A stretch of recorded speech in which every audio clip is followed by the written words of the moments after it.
என்ன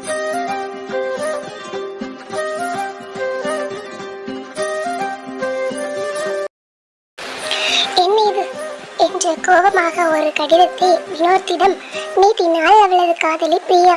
வினோத் எதுவும் புரியாமல் அந்த கடிதத்தை வாங்கி படித்தான். அது அவனுக்கு அவருடன் வேலை செய்யும் பெண் ஒருத்தி எழுதிய காதல் கடிதம். நேரில் சொல்ல தயக்கமாக இருப்பதால் கடிதத்தில் எழுதியிருந்தாள். பிரியா, இது எங்கிருந்து கிடைத்தது? உன் பாக்கெட்ல தான் இருந்துச்சு என்று கண்களில் அனல் பறக்க அவள் கூற, நான் பார்க்கவில்லையே. நடிக்காத. 2 நாளா நானும் இதை பற்றி சொல்லுவேன்னு வெயிட் பண்ணேன். ஆனால் இது சொல்லவே இல்லை. இதுக்கு மேலும் என்னால் பொறுமையாக இருக்க முடியாது. லூசு, நான் இந்த லெட்டரை பார்க்கவே இல்லை. பிறகு எப்படி இதை பற்றி உங்ககிட்ட சொல்ல முடியும்? போய் சொல்லாத, நீ பார்த்துருப்ப. ஓஹோ, அப்படி நான் இந்த லெட்டரை நீ பார்த்ததுமே என்கிட்ட இதை பற்றி விசாரிச்சிருக்கலாமே. ஏன் கேட்கல? நான் ஏன் கேட்கணும்? உனக்கு வந்த லெட்டர் நீ தான் என்கிட்ட சொல்லியிருக்கணும். நான் தான் பார்க்கவே இல்லைன்னு சொல்கிறேனே. என்னை நம்ப மாட்டியா? மாட்டேன், உன்னை நம்ப மாட்டேன். எனக்கு உன் மேலே நம்பிக்கையே இல்லை என்று பிரியா கூறியதும் வினோத்திற்கு கோபம் வந்து விட்டது. அப்படி நான் இதையும் கேட்டுக்கோ. கல்யாணம் செய்து கொள்ளலாமான்னு நான் கேட்டபோது, எனக்கு இப்போதைக்கு கல்யாணம் செய்கிற ஐடியா இல்லைன்னு சொன்ன உன்னை இனிமேலும் நான் காதலிக்கலான்னு எனக்கு தோணலை என்று கூறிவிட்டு பிரியாவின் வீட்டிலிருந்து வெளியே சென்றான் வினோத். பிரியா திகைத்து போய் நின்றாள். பிரியா, வினோத் இருவரும் 2 வருடங்களாக காதலித்துக் கொண்டிருக்கின்றனர். இவர்களுக்கு இடையில் வரும் முதல் சண்டை இதுதான். இதற்கு முன்னெல்லாம் யாரும் ஒருவர் விட்டுக் கொடுத்து போவது வழக்கம். ஆனால் இப்பொழுது இருவருமே கோபமாக இருக்கின்றனர்.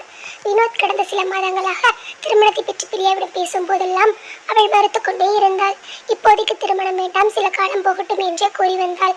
வினோத்திற்கோ திருமணம் செய்து குழந்தைகளோடு வாழ ஆசை.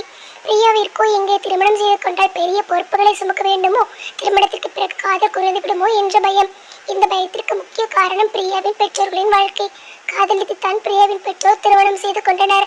இருப்பினும் இன்று டிவோர்ஸ் வாங்கிவிட்டு தனித்தனியாக வாழ்கின்றனர். அதே போல தனது வாழ்க்கையும் ஆகிவிடுமோ என்ற பயம் அவளுக்குள் இருந்தது.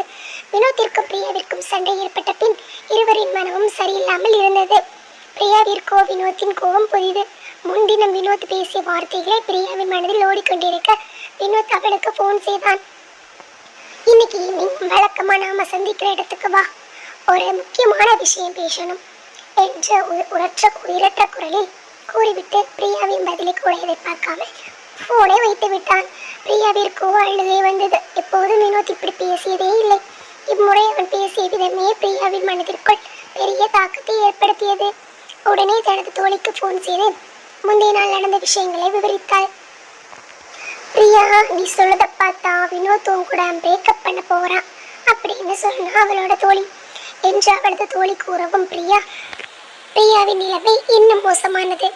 வினோத்தை சந்திக்க போவதா வேண்டாமா என்ற குழப்பத்திற்கு பிறகு வினோத்தை சந்திக்க கிளம்பினாள். வழக்கத்திற்கு மாறாக வினோத் சீக்கிரமாவே வந்து பிரியாவின் காத்திருந்தார்.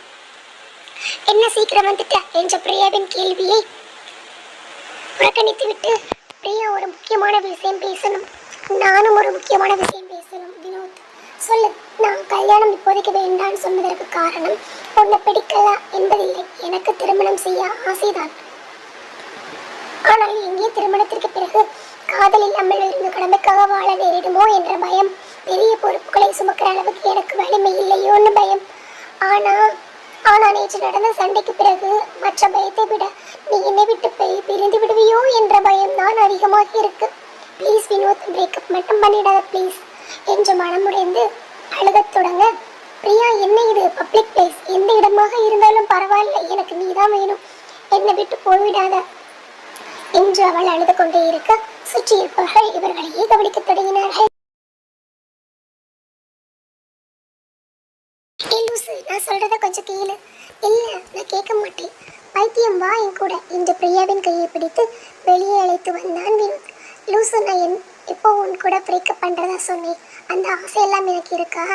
அப்படி நான் என் கூட பிரேக்கப் பண்ண வரலையா அப்படின்னு கேட்டார் பிரியா. நான் எதுக்கு பிரேக்கப் பண்ணணும்?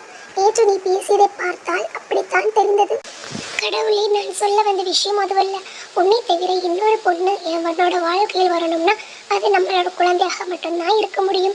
உலக அழகியே வந்தாலும் எனக்கு இன்னொரு பெண் மீது ஈர்ப்பு கூட ஏற்படாது என்று கூறினார் வினோத். உங்ககிட்ட நான் இன்னும் ப்ராப்பரா ப்ரப்போஸ் பண்ணல, அதனால தானோ என்னவோ உனக்கு என் மேல நம்பிக்கை இல்லைன்னு நினைத்தேன். இன்னைக்கு ப்ராப்பரா ப்ரப்போஸ் பண்ணலாம்னு நினைத்து என்று சொல்லிக்கொண்டே அவளது பாக்கெட்டில் இருந்து மோதிரம் ஒன்றை எடுத்தான். இந்த மோதிரத்தை கொடுக்க நினைத்தால் நீதான் பிரேக்கப் இது அதுன்னு லூசு மாதிரி பேசிக்கிட்டு இருந்த. ப்ரப்போசலா? ஆமாம், மேரேஜ் ப்ரப்போசல் என்றதும் பிரியாவிற்கு உயிரே வந்தது. கவலைகளை மறந்து அவள் கண்ணீரை துடைத்துக் கொண்டே, அப்புறம் எதுக்கு வெயிட் பண்றவா, கல்யாணம் பண்ணிக்கலாம். என்ன என்ன என்ன சொன்ன இப்போ? கல்யாணம் பண்ணிக்கலாம்னு சொன்னேன் என்று சிரித்துக் கொண்டே கூற, வினோத்தும் எல்லையற்ற மகிழ்ச்சியுடன் பிரியாவின் விரலில் மோதிரத்தை அணிவித்தான். நன்றி.